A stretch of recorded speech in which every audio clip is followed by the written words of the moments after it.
this is review catch up because I haven't really been posting as many reviews. This really crappy computer is just getting on my nerves, and with the Wi-Fi, it's making it really hard just to kind of focus on listening to these albums, because considering the fact that I'm going to use my computer to listen to shit, I'm going to have to find a new computer or a viable way to do this more effectively. But the review catch up, because I've missed a bunch of weeks of stuff, I'm just combining what I want to talk about here, because there's still a lot I need to talk about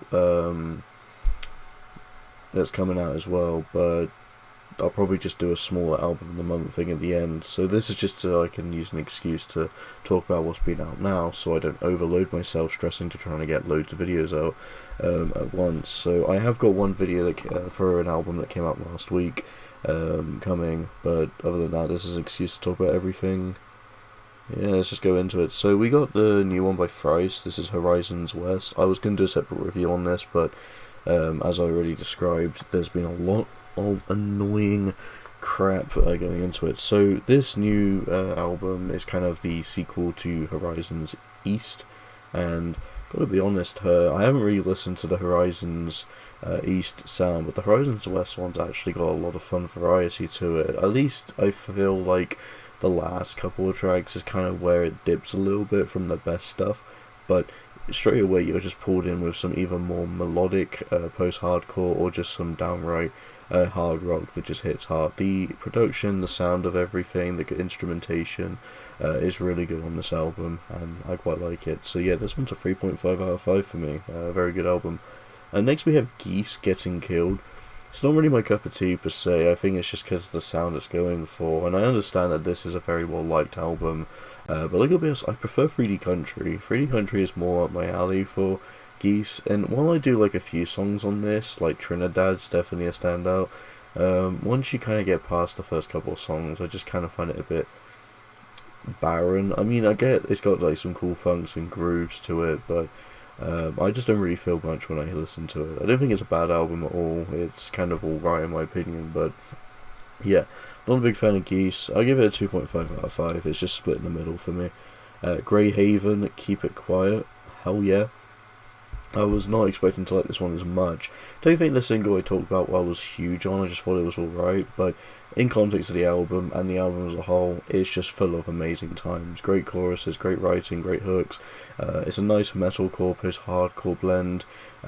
We got here got some good melodies as well, but the heaviness and energy is just nice. I think it's downright an all well-rounded album that's pretty decent. So I'll give this one a 3.5 out of 5. Quite like Greyhaven's one. Next we have Ash with Astra. This was a bit disappointing, to say the least. Now, I will give them credit where credit's due. I like the fact they still can kind of stick to a rocky sound instead of a lot of these kind of 90s, noughties, alt-rock bands going softer just to kind of fit with radio friendliness. They still do to an extent, but at least it still feels like I can imagine them doing it. I think that wouldn't even be the problem. I think the problem is just the writing is very corny. The aspect of the rock elements they're bringing in is nothing unique or original, and if anything, the kind of Ad Astra aesthetic they just don't really go for. You're not really going to get a Girl from Mars or Burn Baby Burn from this album or anything. And we're not expecting that, but I don't think Ash really do anything revolutionary or anything that exhilarating. It's just nice that they kind of stuck to their guns, I suppose. I'll give it a 2 out of 5. We got Orbit Culture, Death Above Life. Pretty good metalcore right here.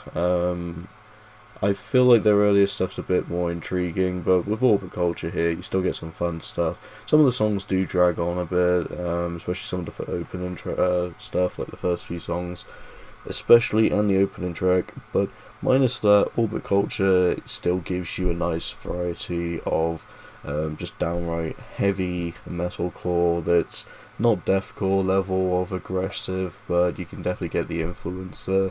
And I think as a whole, it's just not really got anything bad on it. It's just there's not really anything I consider to be Orbit Culture phenomenal or anything like that. But yeah, 3 out of 5, still good. Sanguisugabogg, Hideous Aftermath. I wrote Aftermathy, so I guess I'm going to call it Aftermathy.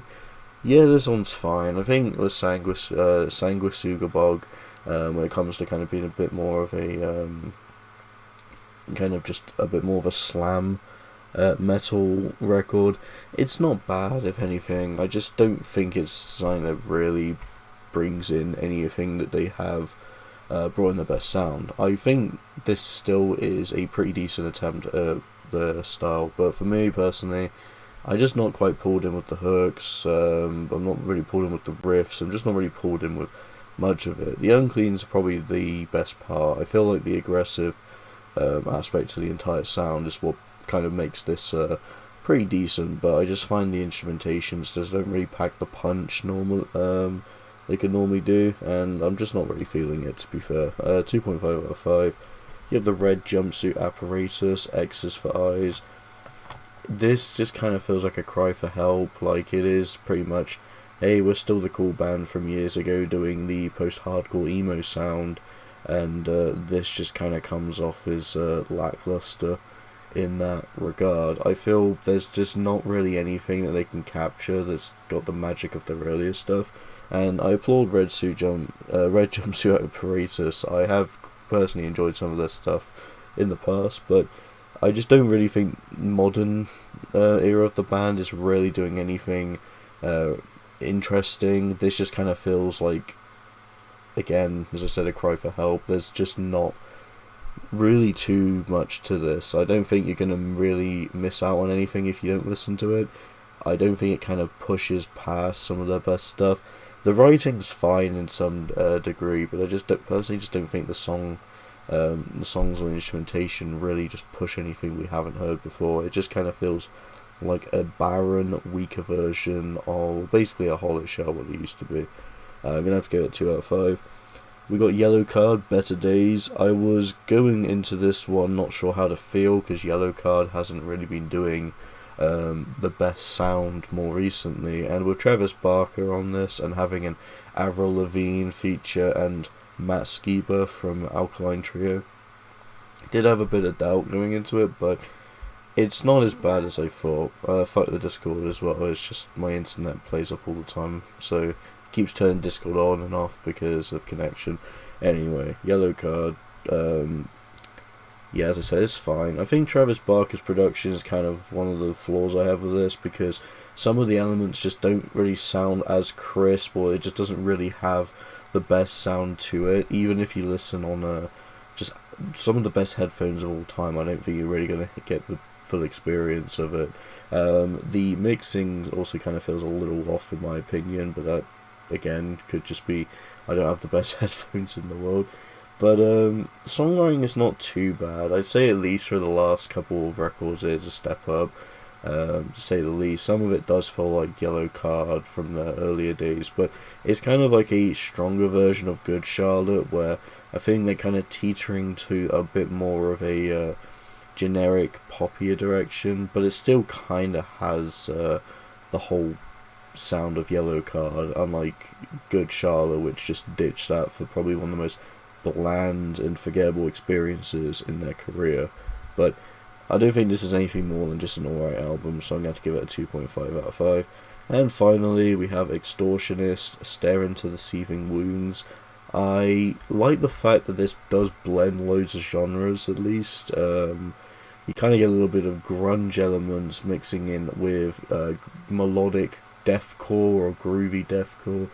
It's very new metalcore, similar to kind of how Paleface Swiss is supposed to be this deathcore band, but they just play so much into this that it kind of feels like new metalcore.